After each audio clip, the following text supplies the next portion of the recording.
Salut et bienvenue dans cette nouvelle vidéo. Aujourd'hui, on va voir comment faire pour partir d'une photo telle que celle-ci et créer des motifs qui rendent de cette façon-là. Donc moi, j'ai pris ici l'image d'une fleur, mais c'est quelque chose que vous pourrez faire avec beaucoup d'autres éléments. Donc on va voir comment créer des motifs à partir de photos. Donc ce que je vous encourage à faire, tout simplement pour commencer, c'est à choisir une photo et à l'ouvrir dans Photoshop. Je vous ai mis au besoin cette photo en description si vous voulez suivre le tutoriel avec moi. Ce qu'il faut commencer par faire, c'est un détourage. Alors moi, je l'ai déjà fait. Si vous voulez suivre le tutoriel très rapidement pour voir l'effet, vous pouvez faire un détourage très bref. Alors pas d'une qualité exceptionnelle, mais vous sélectionnez simplement un outil de sélection ici, peu importe lequel. Vous cliquez sur sélectionner un sujet. Sur les dernières versions de Photoshop, vous avez cette fonctionnalité. Et ensuite, vous faites commande C, commande V et vous isolez sur un calque séparé votre élément. Alors là, le détourage n'est pas bon, mais je l'ai fait avant et en fait, ça fonctionne aussi, même si le détourage n'est pas top. Puisque vous allez voir qu'on utilise une fonctionnalité de Photoshop qui déforme un peu nos éléments, en fait. Donc, ça passe quand même, surtout qu'ils vont se superposer. Donc, ça se voit pas trop, mais pour un meilleur résultat, je vous encourage à faire un bon détourage. Ça prend un peu plus de temps, donc je vous ai mis en lien en description des vidéos qui vous expliquent comment faire de bons détourages sur Photoshop. Donc, ce qu'il vous faut, c'est votre calque comme ceci. Votre élément qui est détouré sur un calque séparé. Donc on masque l'arrière-plan. Alors ici mon image, vous voyez qu'elle est vraiment très grande. Elle fait 4500 par 2500 pixels. Je vais la réduire. Donc je vais aller dans image, taille de l'image. Pourquoi je la réduis? C'est simplement parce que sinon ma fleur est trop grande. Et en fait quand je fais le motif, toutes les fleurs sont trop grandes après. Donc je préfère réduire un petit peu pour le motif. Donc je vais me mettre à 1000 pixels, non 1000 pixels de hauteur, ce sera très bien. Je fais OK. Et ensuite, donc, je vais dans Édition. Alors, je pourrais également peut-être, je ne sais plus si c'est une incidence, mais sinon, j'aurais pu recadrer également comme ceci. Voilà, j'appuie sur Entrée pour valider.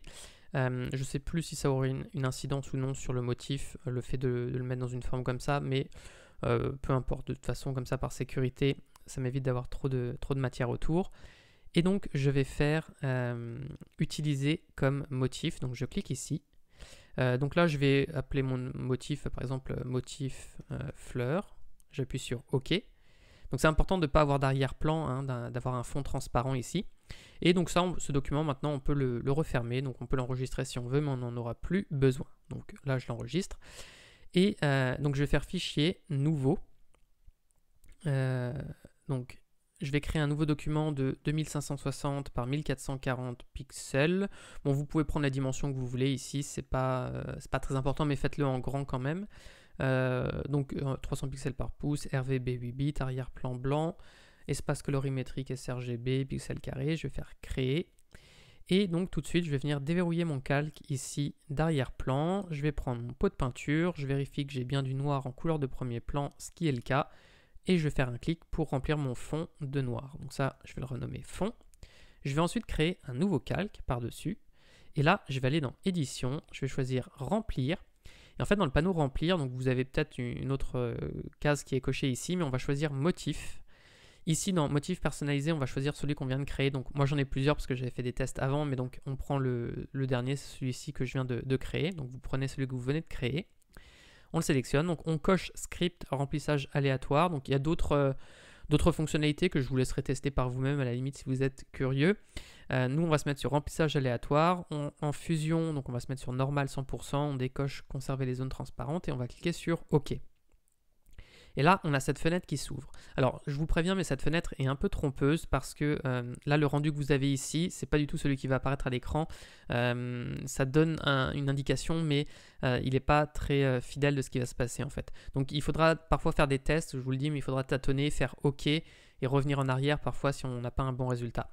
Densité, en fait, c'est la densité de fleurs. Si je le réduis, vous voyez ici, c'est la densité du motif. Là, on voit que le motif apparaît très peu dans l'espace, tandis que là, il y en a beaucoup et ça fait quelque chose de beaucoup plus fouillis. Donc nous, ce qu'on veut, alors le premier, en fait, on va fonctionner en plusieurs couches, vous allez voir. Je vais me mettre à peu près, je pense, à 4, quelque chose par là, pour commencer. Ces valeurs dépendront totalement de votre motif, de la taille de votre image, etc. Donc comme j'ai dit, il faudra tâtonner. Ça, facteur de mise à l'échelle minimum et maximum, c'est la différence entre c'est la taille des motifs qui peut varier selon certains facteurs. Donc moi j'avais fait entre 0,5 et 1,5 pour mon test. Je trouve que c'était un peu important parce que du coup j'avais des fleurs beaucoup trop petites par rapport à d'autres. Donc je vais réduire l'écart entre les deux en fait. Donc 1, je pars du principe que c'est la valeur de base, la taille de base. Donc on va avoir une petite variation comme ça avec ces valeurs-là. Ici, donc on pourrait faire pivoter le motif. Donc ça veut dire que oui, il faut le cocher parce que sinon on a quelque chose en fait de beaucoup trop homogène comme ceci. On veut quelque chose de plus fouillis. Là, on pourrait faire varier également la couleur en fait. Donc là, vous voyez ce que ça donne un peu si on le coche. Donc ça c'est pareil, vous pourrez l'expérimenter. Là, on modifie la luminosité. Pour mon test à moi, je ne vais pas le faire. Je vais retirer ça. Et donc, je vais cliquer sur OK. Voilà, donc ça, j'ai ça qui apparaît. Alors, je trouve que mes fleurs sont un peu grosses ici. Après, quoique ça peut passer. Donc, je vais refaire un clic. Si jamais je les trouve trop grosses, mais en fait, il faut que j'aille dans... donc, de toute façon, on va recommencer ici. En fait, il faut le faire en plusieurs étapes. Donc, à chaque fois, je recrée un nouveau calque. Et sur le nouveau calque, je vais faire remplir. Alors, on va peut-être essayer de changer les valeurs ici pour voir ce que ça nous donne. Donc, là, je laisse tout par défaut. Et ensuite, ce que je peux faire peut-être, c'est... Alors, baisser le facteur de mise à l'échelle un petit peu et celui-ci le baisser également pour avoir des fleurs peut-être plus petites. Et là, je peux baisser la densité pour avoir des fleurs moins denses également. En fait, plus je vais aller sur une couche supérieure dans ma pile de calque et plus je vais essayer de baisser la densité parce que comme ça, ça me fait quelque chose de moins... alors, je ne sais pas comment l'expliquer, mais ça donne un meilleur rendu tout simplement. Alors là, on voit ce que ça me donne par rapport à mon calque précédent. Finalement, je trouve que ça rend bien comme ça. Donc, je vais créer un nouveau calque. Je ne vais pas rééditer. Donc, je vais faire remplir. OK.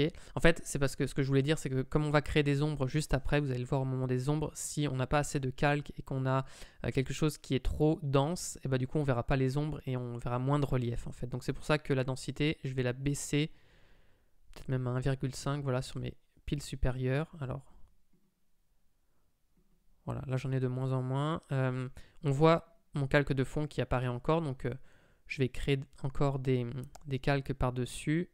Donc, je répète l'opération. Donc là, pour aller plus vite, je peux faire voilà, directement OK. Et puis, je peux répéter ça encore une fois. Donc à chaque fois, on le fait de toute façon sur un calque séparé. C'est très important de faire ça pour l'étape suivante. Donc là, je fais OK encore une fois. Donc, est-ce que mon calque de fond apparaît encore? Donc comme c'est purement aléatoire, des fois, vous voyez, cette zone-là, elle n'est toujours pas remplie. Alors, après, on peut tricher, c'est-à-dire que je peux faire édition. Là, je vais faire remplir, j'en refais un autre. Je fais OK. OK.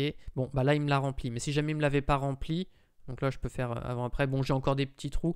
Mais si c'est le cas, en fait, ben, je peux toujours déplacer un calque en fait, qui est dessous. Vous voyez, je le déplace et puis je le mets un peu là où ça m'arrange. Et là, ça me donne ce type de rendu. Là, je pense qu'on est plutôt pas trop mal en termes de fouillis. Donc, on a plusieurs calques. Vous voyez là sur les calques du dessus, finalement, on a quelque chose de moins dense. On a beaucoup plus d'espace vide. Et c'est ce que je recherchais parce qu'en fait, je vais mettre des ombres portées. Donc, je vais me mettre sur mon calque du dessus. Je vais faire ombre portée ici dans les options de fusion. Donc ça va nous aider à créer du relief. Donc, je vais restaurer les paramètres par défaut. Je vais augmenter ici l'opacité à 100%. On va augmenter la distance. Et on va augmenter la taille. Voilà, pour avoir quelque chose d'assez doux. L'angle, on pourrait le modifier également si on le souhaite. Donc là, si je masque et démasque, on voit que ça me rajoute tout de suite un peu du relief. Donc je fais OK. Et ensuite, je vais faire clic droit sur mon calque. Je vais faire copier le style de calque. Et ensuite, je vais sélectionner donc tous les autres. Donc je clique sur calque 5. Je maintiens Shift enfoncé. Je clique sur le dernier. Comme ça me les sélectionne tous. Et je fais clic droit. Et je vais coller le style de calque. Et donc là, ça me rajoute tout de suite du relief par rapport à il y a un instant. Si je fais avant-après, on voit qu'on a tout de suite ajouté du relief. Et donc, on ne va pas s'arrêter là en fait. Je vais me remettre ensuite sur mon calque 1 ici. Je vais ouvrir mon panneau réglage. Donc si vous ne l'avez pas, vous allez dans Fenêtre, vous cliquez sur Réglage pour l'ouvrir. Et je vais créer un calque de luminosité contraste. Et je vais tout simplement baisser la luminosité. Alors là, il ne se passe rien tout simplement parce que mon calque, j'ai l'impression que de toute façon, il était complètement recouvert. Donc c'est pas grave, on va passer directement à celui d'au-dessus. Je le mets au-dessus et voilà, là on voit ce qui se passe. J'ai des zones en fait qui sont assombries. Donc si je le masque et démasque, vous voyez ces zones-là sont assombries. Donc là, je vais beaucoup baisser la luminosité sur celui-ci. Ensuite, je me mets sur mon calque du dessus. Je vais créer également un nouveau calque de luminosité contraste. Cette fois-ci, je vais faire un clic droit et je vais créer un masque d'écrêtage. Comme ça, je ne vais baisser la luminosité que sur mon calque du dessous. Et je vais baisser sa luminosité ici. Alors là, je vais être moins fort que précédemment, puisque à chaque fois que je vais au-dessus, je diminue la luminosité, mais un petit peu moins fortement, disons. Là, je fais un clic droit, donc créer un masque d'écrêtage également. On baisse la luminosité. Et alors celui-ci, je vais le laisser tel quel. Par contre, sur celui du dessus, je vais créer un calque de luminosité. Donc je fais Alt-clic pour le passer en masque d'écrêtage. Et ce que je vais faire, c'est que là, je vais augmenter la luminosité en fait. Voilà, comme ceci. Donc ça me donne quelque chose comme ça. Alors le rendu est purement aléatoire, donc il se peut, vous voyez là je trouve que j'ai beaucoup de choses dans les ombres en fait. Alors il faut que je trouve c'est quel calque, c'est celui-ci peut-être. Ce que je peux faire c'est faire Command-T ou Ctrl-T sur PC et je le retourne en fait. Je maintiens Shift enfoncé. Et vous voyez en fait en trichant comme ça, si je fais avant-après, eh ben, on peut des fois, si on trouve que nos éléments ne sont pas forcément très bien positionnés, on peut tâtonner comme ça. Alors peut-être que c'est celui-ci que je pourrais mettre autrement. Ou alors sinon après on aurait pu changer l'ordre des calques vu qu'on en a 5 ou 6 différents. On peut avant de faire cette étape peut-être les remodifier. Bon, je vais avancer mais vous avez compris l'idée. Je pense pour réharmoniser le tout on peut rejouer avec nos différents calques. Ce que je vais faire maintenant c'est me mettre donc tout au-dessus et je vais appliquer quelques réglages. Donc ce que je peux faire c'est créer un calque de courbe. Je vais faire un point ici sur ma courbe ici et je vais essayer de dessiner une sorte de S, ce qui me permet de recontraster mon image. Ce que je peux faire c'est également créer un calque de teinte saturation et là je vais aller dans les teintes rouges par exemple et vous voyez mes teintes rouges je peux les modifier un petit peu, donc je peux les resaturer, je peux également changer la couleur. Donc là, je vais un petit peu vers la droite, ça me les fait un peu plus rouges. Je vais me mettre sur les tons jaunes. Alors même si c'est du vert, en fait, c'est dans les jaunes qu'on va modifier cette couleur-là. Et mes verts, je pourrais les faire un peu plus jaunes, justement. Non, ou je les laisse verts. Donc à vous de voir, en fait, ce que vous recherchez. Admettons que j'aille plus, voilà, comme ceci. Ça peut être pas mal. Je peux revenir sur mes couleurs globales. Et puis peut-être les désaturer un peu. Voilà, alors je ne sais plus exactement les réglages que j'avais mis tout à l'heure, mais on tâtonne comme ceci. Ce qu'on pourrait mettre, c'est également un calque de luminosité contraste, par exemple, juste au-dessus de tous les autres, et puis là, réaugmenter un petit peu le contraste si on le souhaite. Bon, c'est peut-être un peu too much. Donc après, à vous de voir selon ce que vous recherchez exactement. Et pour finir, je vais créer un calque de niveau. Je vais baisser les niveaux ici. Pour assombrir ma photo, donc je baisse les tons sombres, je baisse les tons moyens également en déplaçant les curseurs vers la droite. Et là en fait j'ai un masque de fusion. Et sur mon masque de fusion, donc je vais prendre mon pinceau, je vais prendre un brush arrondi flou ici, donc avec une dureté de 0%. Et je vais tout simplement, donc je maintiens CTRL ALT clic enfoncé, clic vers la gauche ou la droite pour modifier le diamètre. Sinon vous allez ici pour modifier le diamètre. Et je vais peindre en noir sur mon masque de fusion. Et je peins en fait au milieu. Voilà, et donc si je fais avant-après, en fait sur l'extérieur, vous voyez, ça me fait une sorte de vignettage qui passe bien ici. Après, donc si jamais on trouve que la teinte de saturation, c'est pas encore ça, on peut recliquer ici. Là, je pourrais peut-être désaturer encore un peu plus les couleurs globales et ici remodifier. Je vais resaturer juste mes rouges. Voilà, et les tons jaunes. On pourrait faire quelque chose comme ça, et puis peut-être ensuite redésaturer le tout. Voilà. Mais je vais m'arrêter ici, mais vous avez compris l'idée pour recréer ce type de motif. Donc voilà, j'espère que ce tutoriel vous aura plu. Si c'est le cas, je vous invite à mettre un like et à vous abonner à la chaîne. J'en profite aussi pour vous dire que j'ai créé une formation offerte de 3 heures pour vous aider à débuter sur Photoshop. Donc si ça vous intéresse, le lien est dans la description. Et sur ce, moi je vous dis à bientôt pour une prochaine vidéo.